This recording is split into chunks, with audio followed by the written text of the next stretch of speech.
Nolan, good to see you. This question is from a lot of people. Can I retire comfortably on $4,000 a month? Median monthly income for retirees is just over $4,100 a month, according to the Motley Fool. So, Nolan, when someone comes into your office and asks, "Can I retire on $4,000 a month?" what do you tell them?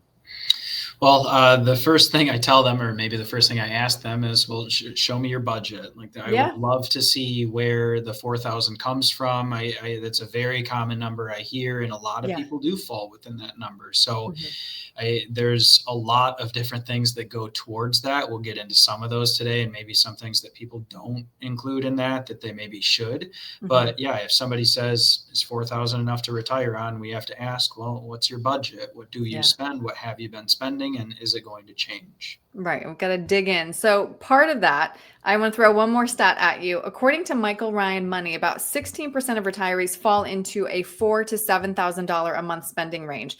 So, what expenses should retirees factor in when deciding if that income will work?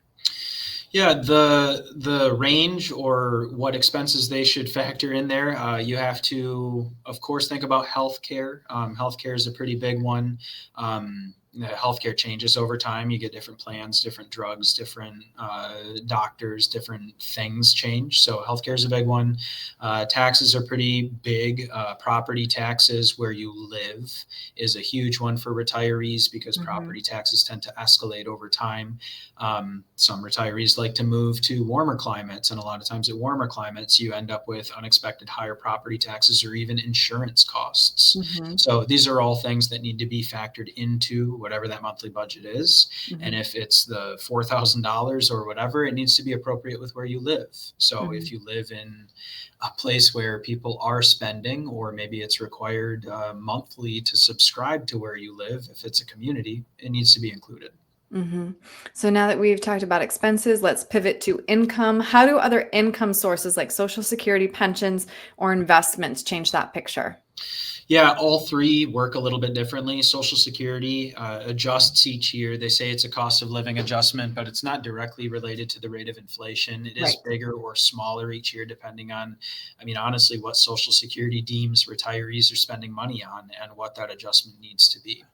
Pensions, a lot of times pensions are fixed and pensions don't have much escalation at all. Sometimes, if you're a survivor of a pension, you might get a bump up in your benefit or something like that. But oftentimes, pensions are a fixed amount.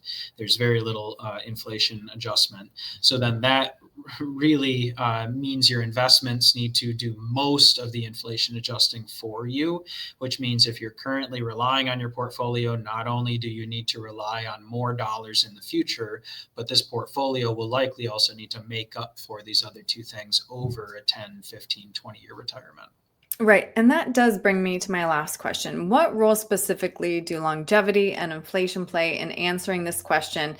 And then how can retirees protect themselves if $4,000 a month won't be enough long term? Yeah, inflation and longevity are probably the two biggest risks that retirees are going to Right. face. I think just cost of living adjustments and how long you live are huge risks right now.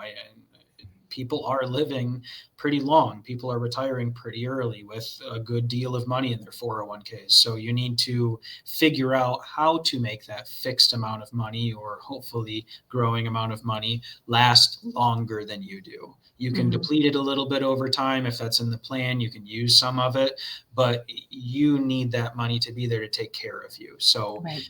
you need to make sure that the 4,000, 5, 6, 7,000 per month is sustainable, that your portfolio can sustain that rate of withdrawal, but that it's adjusted for inflation and these extra costs that we've talked about and how they're expected to go up over time. Hmm.